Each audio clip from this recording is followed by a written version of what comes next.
तो नमस्कार दोस्तों, स्वागत है मगन ट्यूटोरियल्स में। उम्मीद करता हूं सब लोग स्वस्थ होंगे, व्यस्त होंगे, ज़बरदस्त होंगे।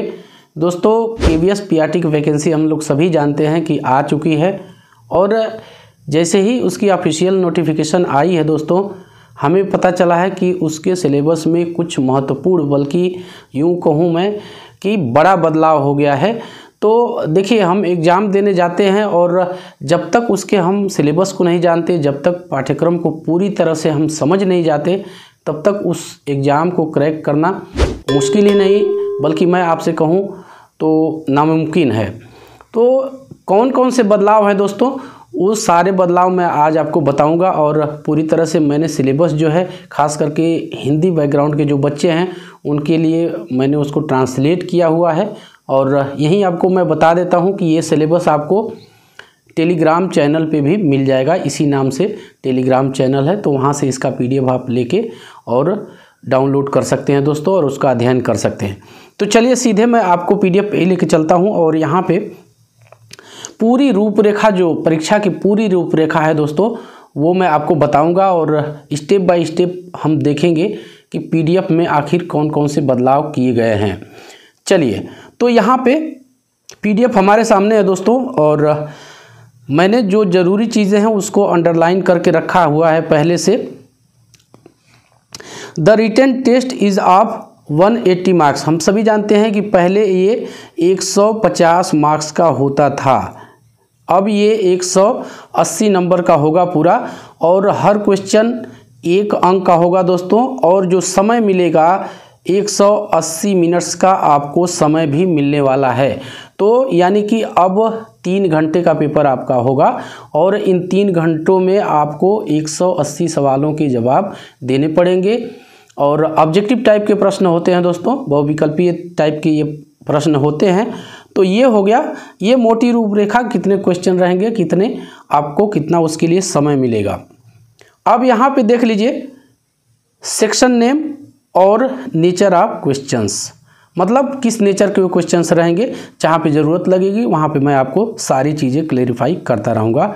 अब ये टोटल 4 पार्ट होंगे दोस्तों इस एग्ज़ाम के, और यहाँ पे पार्ट 1 में क्या क्या आपसे पूछा जाएगा, इस बात का आप ध्यान रखिएगा कि जो भी पार्ट्स होंगे वो आपके एक ही पेपर के अंतर्गत होंगे।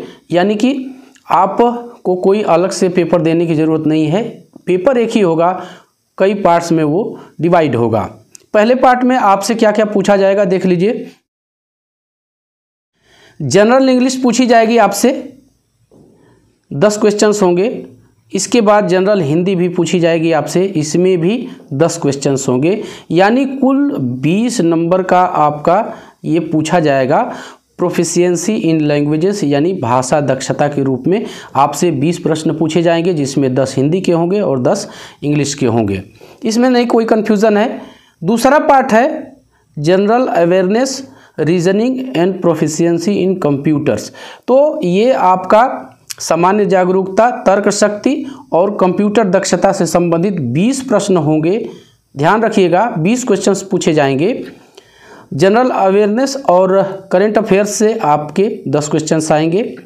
रीजनिंग एबिलिटी से आपको यहाँ पे 5 क्वेश्चंस आएंगे, और कंप्यूटर लिटरेसी से भी आपको 5 क्वेश्चंस आएंगे। तो दोस्तों, बताने का अर्थ ये है कि आप सिलेबस को जानते रहेंगे। अब देख लीजिए, 5 क्वेश्चंस दोनों में पूछे जाएंगे, रीजनिंग में और कंप्यूटर में। तो इस पे बहुत ज़्यादा हमें मेहनत करने की ज़रूरत नहीं है। हाँ, इस चीज़ों को, जो भी चीज़ें हैं, सरसरी निगाह से देखेंगे, लेकिन बहुत ज़्यादा इस पे हम फोकस नहीं कर सकते 5 क्वेश्चंस के लिए। इसीलिए पाठ्यक्रम बताया जाता है, जाना जाता है, ताकि हम हर चीज़ को समझते रहें, कहाँ कितना क्या पढ़ना है, ये जानना ज़रूरी है दोस्तों। कॉम्पिटिटिव एग्ज़ाम है, और यदि पूरी तरह से हम जागरूक नहीं रहेंगे तो हमें उतना फ़ायदा नहीं होगा। चलिए आगे ले चलता हूँ आपको, थोड़ा सा मैं ऊपर कर देता हूँ इसको। पार्ट 3, अभी तक हम लोगों ने पार्ट 2 देखा। पार्ट 3 में क्या रहेगा, बिल्कुल आपको शीशे की तरह ये पाठ्यक्रम साफ होने वाला है दोस्तों। Perspective on education and leadership, यानी शिक्षा और नेतृत्व पर एक दृष्टिकोण। इससे आपको 60 क्वेश्चंस पूछे जाएंगे। घबराइएगा नहीं, मैंने इसका हिंदी वर्जन भी नीचे डाल दिया है, आपको कोई दिक्कत नहीं होने वाली है। यहाँ से आपसे 60 क्वेश्चंस पूछे जाएंगे। क्या क्या होंगे देख लीजिए step by step. Understanding the learner यानी शिक्षार्थी को समझना, 15 अंक पूछे जाएंगे यहाँ से, 15 क्वेश्चंस होंगे। और अंडरस्टैंडिंग टीचिंग लर्निंग, ये महत्वपूर्ण दोनों पार्ट हैं दोस्तों, 15-15 के यानी 30। बाकी 10-10 के नीचे वाले पार्ट हैं, यहाँ पे देख लीजिए। Creating conducive learning environment, school organisation and leadership और पर्सपेक्टिव इन एजुकेशन। तो ये 10-10 नंबर के आपके रहेंगे। ऊपर के जो दोनों हैं अंडरस्टैंडिंग द लर्नर और अंडरस्टैंडिंग टीचिंग लर्निंग जो प्रोसेस होता है उससे आपको 15-15 क्वेश्चंस पूछे जाएंगे। इसका डिटेल्ड मैं सिलेबस नीचे आपको हिंदी में भी दिखा दूंगा दोस्तों। अभी फिलहाल रूपरेखा हम समझ जाते हैं। तो ये 60 क्वेश्चंस हो जाएंगे। यहाँ तक आपके, मैं एक बार आपको दिखाना चाहूँगा, यहाँ तक आपके 100 नंबर्स जो 100 मार्क्स हैं 100 मार्क्स कंप्लीट हो जाएंगे। 20 यहाँ मार्क भी कर देता हूँ मैं, आपको सही से समझ में आएगा दोस्तों। वीडियो थोड़ी सी लंबी हो जाए तो आप लोग देख लीजिएगा, समझना ज़रूरी है इस पाठ्यक्रम को। 20, 40 और 60, ये 100 नंबर के आपके हो गए यहीं से। और इसमें बहुत ज़्यादा डीप नहीं जाने की ज़रूरत है। आपको क्या करना है मैं अभी आपको आगे बता देता हूँ। चलिए, यहाँ पे पार्ट 3 का हमने देख लिया। पार्ट 4 है। पार्ट 4 में आपसे 80 क्वेश्चंस पूछे जाएंगे दोस्तों, 80 क्वेश्चंस पूछे जाएंगे। इसका डिटेल्ड सिलेबस मैं अभी आपको दिखा देता हूँ। 80 क्वेश्चंस आपसे पूछे जाएंगे। तो 100 उधर हुए थे, 80 ये कुल 180 हो जाएंगे। अब इसमें सब्जेक्ट स्पेसिफिक सिलेबस, इसी को पहले लिखता था, ये 40 का पूछता था, सब्जेक्ट कंसर्न करके लिखता था। अभी इसको सब्जेक्ट स्पेसिफिक सिलेबस कर दिया है। अगला क्या होगा, तो ये 180 हो गया रिटेन हमारा। आगे भी आपको करना है। इसमें आपकी 2 चीज़ें हैं। डेमो टीचिंग होगी 30 नंबर की आपकी। पेन बदल लेता हूँ यहाँ पे, हाँ ये मार्क करने में सही रहेगा। तो डेमो टीचिंग आपकी 30 मार्क्स की होगी और इसमें इंटरव्यू भी आपका 30 मार्क्स का होगा। तो ये ध्यान रखने वाली चीज़ है दोस्तों।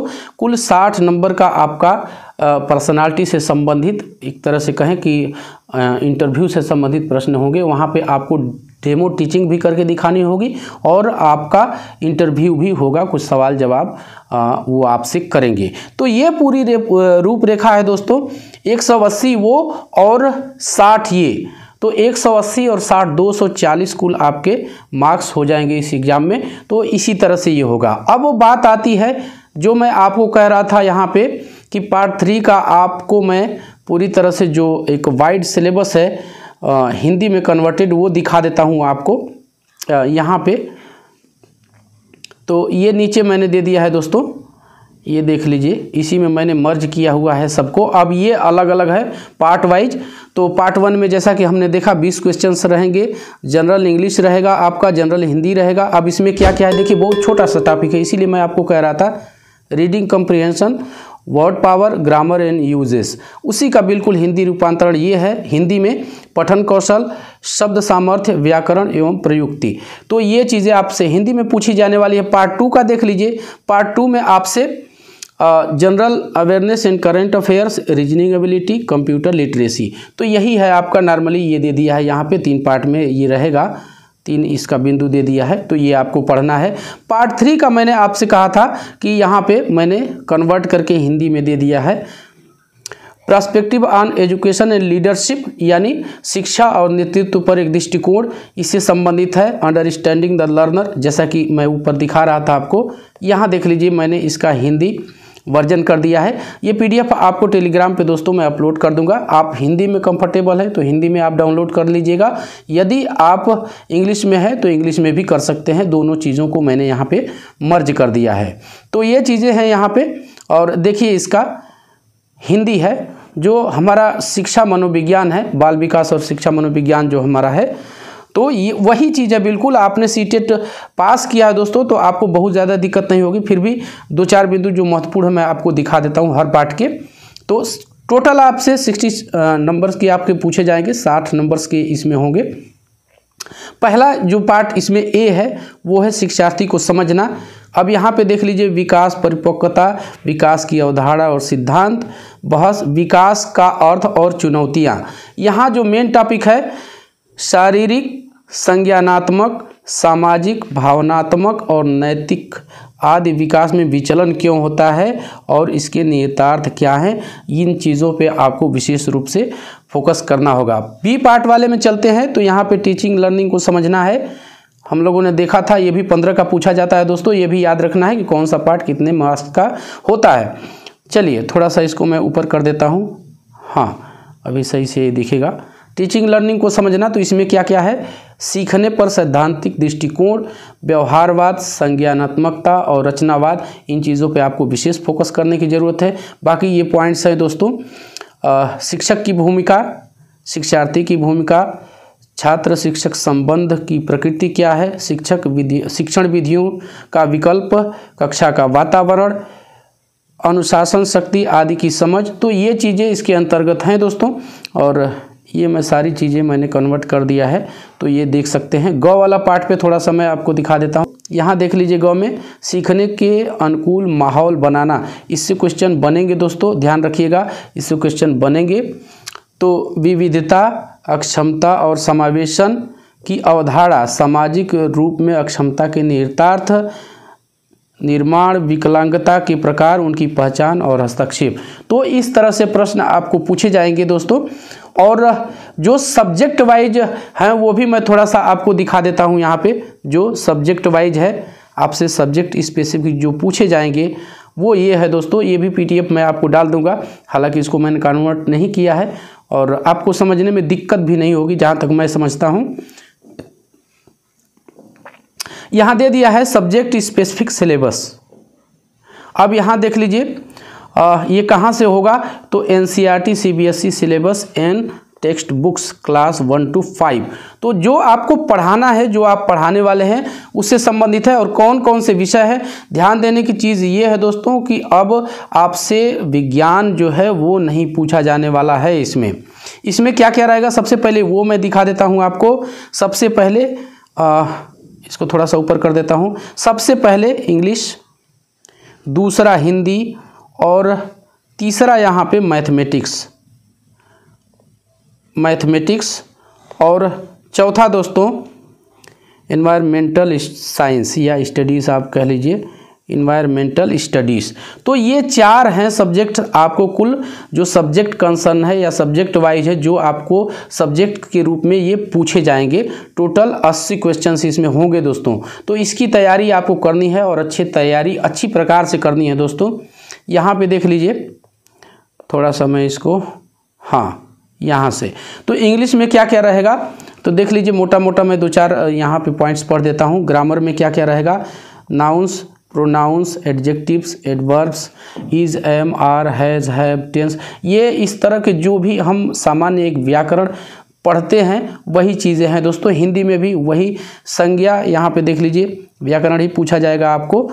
तो संज्ञा, विशेषण, वचन की पहचान और व्यावहारिक प्रयोग, गणित के पाठ्यक्रम के अनुरूप हिंदी में संख्याएं, संयुक्ताक्षरों की पहचान, पर्यायवाची और विलोम, यहाँ पे सर्वनाम, लिंग, पहचान, विशेषण का संज्ञा के साथ सुसंगत प्रयोग, वचन भी है इसमें, क्रिया, काल और कारक चिन्हों की पहचान, शब्दों के संदर्भ में लिंग का प्रयोग। तो ये ऑफिशियल पाठ्यक्रम है दोस्तों। और जो पॉइंट्स इसमें दिए हुए हैं आपको उन्हीं पॉइंट्स पे फोकस करना है।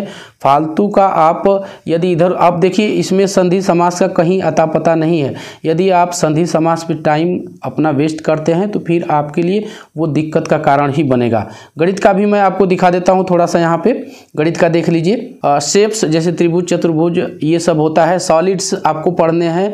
अराउंड अस, जो numbers, developing a sense of numbers. तो इस तरह से ये जो नॉर्मल आपका मल्टीप्लिकेशन है, डिवीज़न है, ये मेंटल अरिथमेटिक है।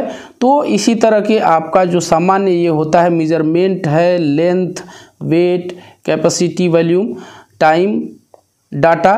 तो जो भी पॉइंट्स दिए हुए हैं, मैं नहीं समझता कि आपको इसको कन्वर्ट करने की ज़रूरत पड़ेगी, लेकिन फिर भी यदि आपको आवश्यकता लगती है कि इसको कन्वर्टेड फॉर्म में आप हिंदी में दे दीजिए तो मैं उसको भी करके आपको दे दूंगा। बहुत छोटा सा था इसीलिए मैंने इसको नहीं किया दोस्तों। मैं समझता हूँ कि आपको ये पूरी तरह से समझ में आ जाएगा। और इसमें ऊपर थोड़ा सा चलते हैं। यहाँ पे एनवायरमेंटल साइंस का देख लेते हैं थोड़ा सा दोस्तों, ईवीएस का। तो ईवीएस में आप ध्यान में ये रखिएगा कि अब आपसे इतिहास, भूगोल और इस तरह से संविधान ये नहीं पूछा जाने वाला है, बल्कि जो जो पॉइंट्स है इसमें देख लीजिए और इसी पे अपने आप को फोकस करिएगा।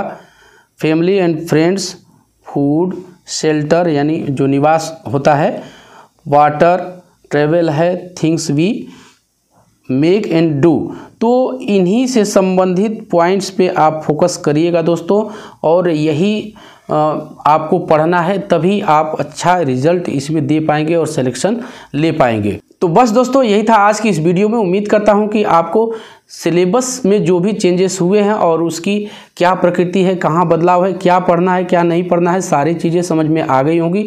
यदि फिर भी आपके मन में कोई क्वेरी है, कोई प्रश्न है, तो आप निश्चित रूप से कमेंट कीजिए। आपके कमेंट्स का हमेशा इस चैनल पे स्वागत है। और आज के लिए इतना ही दोस्तों, मिलते हैं अगली वीडियो में, तब तक के लिए नमस्कार।